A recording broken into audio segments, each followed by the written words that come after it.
crafty friends, it's Jess from jesscrafts.com. Today I'm here to share a Halloween card with stamps, dies, and sequins from Kat Scrappiness. There are a lot of fun new die releases at Kat Scrappiness, as well as some Halloween sequins and 2 new stamp sets.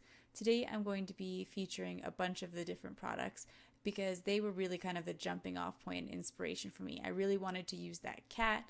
I was inspired by the colors of the sequins, and I liked the idea of using the pop out die to sort of hide my shaker and create a fun surprise element. So the card would look a little bit boring at first, and then when you lift all the flaps for the pop out die, it would be an exciting shaker card.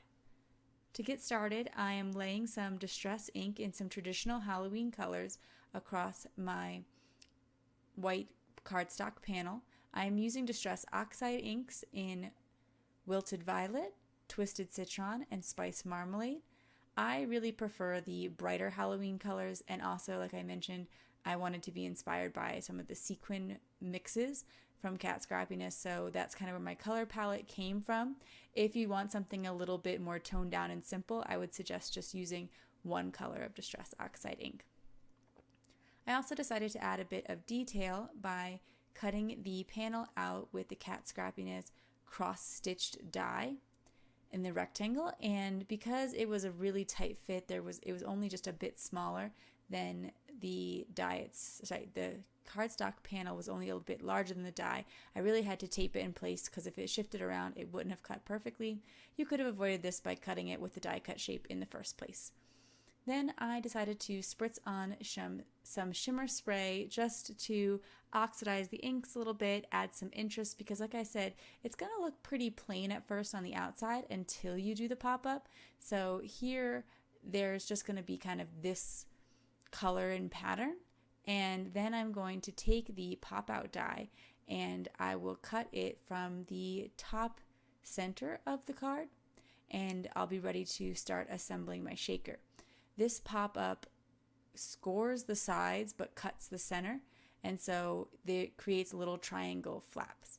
And I want the kitty cat from the Toil and Trouble layered stamp set to poke out. At first I thought there might be a way to arrange him on the outside of the card, but the more that I thought about it, I figured it would actually be pretty fun if he was kind of a surprise on the inside, because in the stamp set there's also a boo sentiment, and so he could kind of, be kind of scaring you on the inside.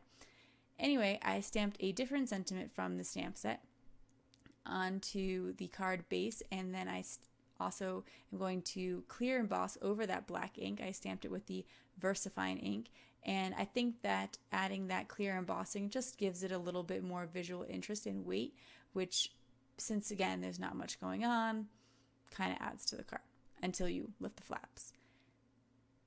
I decided that I wanted to glue down my cat first because I did not want any of the sequins to catch on him. So if he was behind the plastic acetate sheet, then when I shook up the sequins, they could get stuck behind him. So I thought it would be easier to glue him down first.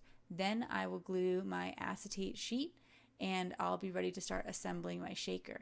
You may want to make sure that you don't get any of your adhesive on your flaps because you do want them to be flapping up later. And so I'm just going to carefully trace around that hexagon shape, I believe it is. I think it's 6-sided. And put down my acetate panel. It only has to be just a bit larger than the hole or the opening itself. And then I'm ready for my foam tape.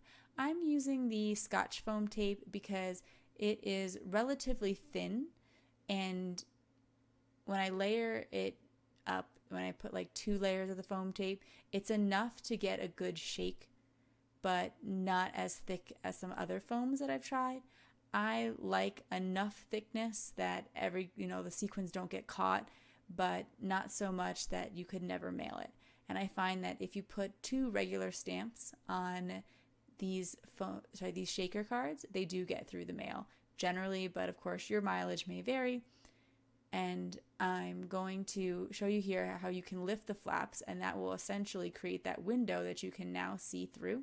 And all of that's adhered down, and I'm ready to sort of just finish off the card a bit.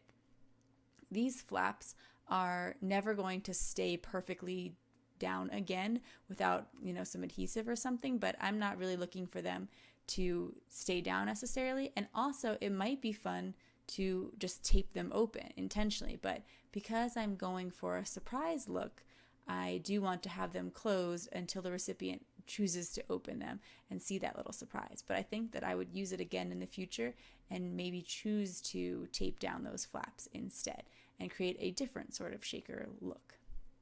I'm going to also add the boo sentiment because, like I said, it's kind of the idea of like a surprise. And I just used the same Wilted Violet Distress Oxide ink to color that, and then the VersaFine ink to stamp it, put a bit of adhesive on the back, and then tucked it underneath where the flaps are. I'm adding a bit of the embossing powder bag just because it helps take some of the static cling. Your sequins won't stick to your acetate as much and they won't stick to the foam tape as much. Then I'm ready to pick out my sequins. There are a lot of adorable Halloween sequins and I don't have them all from Kat Scrappiness, but I encourage you to check them out and see which ones are your personal favorite. There are the Halloween icons that don't have any plain sequins, they're just the icon shapes.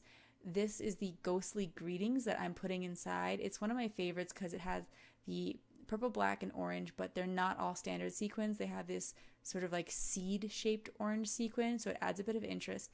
And then, of course, there are the ghosts. So you're getting a nice combination of sequin bits. They're not like all perfectly the same. And there's also the Boo to You if you're liking the ghost that has a light green in it.